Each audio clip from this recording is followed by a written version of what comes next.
I'm at an office building where I'm working with a couple Muslims, I was wondering if we can pray together in Jama'ah in the office, or do we have to go down and pray in the masjid? If I'm praying outside in a field, is it permissible for me to keep my shoes on, or do I have to keep my shoes off? The 2 rak'ahs for sahw are confusing. I don't know exactly when to pray in, before the salam, after the salam, what acts if I missed would require me to do the sahw or not, and what acts if I do them would invalidate my salah. We live in a very cold place called Canada. In the winter, it gets really cold to the point where you cannot pray outside. Is it permissible for us to perform prayer while we're sitting down in our cars? I had heard that if you pray and your pants are below your ankles, your prayer won't be accepted. Is this true? When and how do we make dua in our sajda? Can that dua be done in our own language, or must it be Arabic?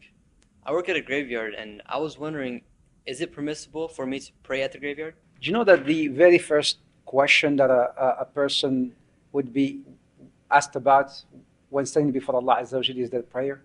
I was once translating for a Shaykh after Fajr, and I did this for many months. And one thing that I noticed was the questions that repeated most were Salah questions. They kept coming up again and again and again. For example, when you travel, you go to the hotel, which direction is the Qibla? What if I pray to the wrong direction? قَدْ أَفْلَحَ الْمُؤْمِنُونَ. Successful are the believers, الَّذِينَ هُمْ فِي صَلَاتِهِمْ خَاشِعُونَ. Those who have khushu' in their salah. If you look at all the actions that Muslims are involved with, the Salah is probably the action that Muslims are involved with the most. So just imagine, you've been praying all your life. Let's say for someone who has lived 80 years.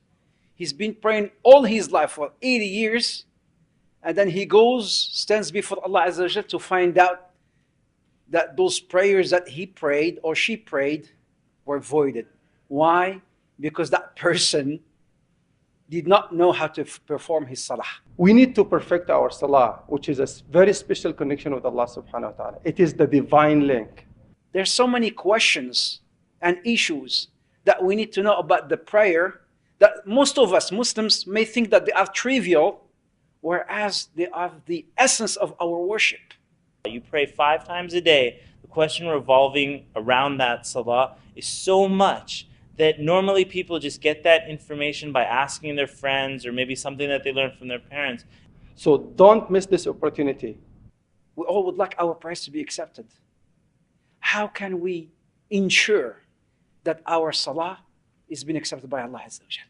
Inshallah ta'ala, it's essential for you to study the Fiqh of Salah so that you can benefit yourself, benefit your family members, and benefit the future generation.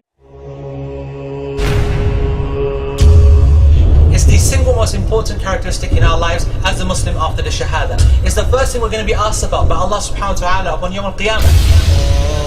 The Prophet sallallahu alayhi wa sallam once said to a man who was praying in front of him, "Go back and pray, because you have not prayed." Can you imagine that we spend our entire lives praying and then we find out at the very end that we were not praying at all?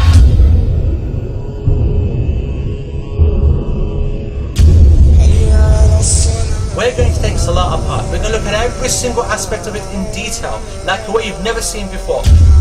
The congregational prayer, the individual. Why is the congregational over the individual 27 times? I could give you 100 more reasons now why you have to be at this seminar.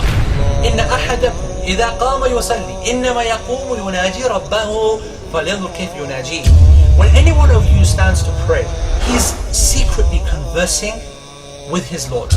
So let him be aware of how he is conversing with him.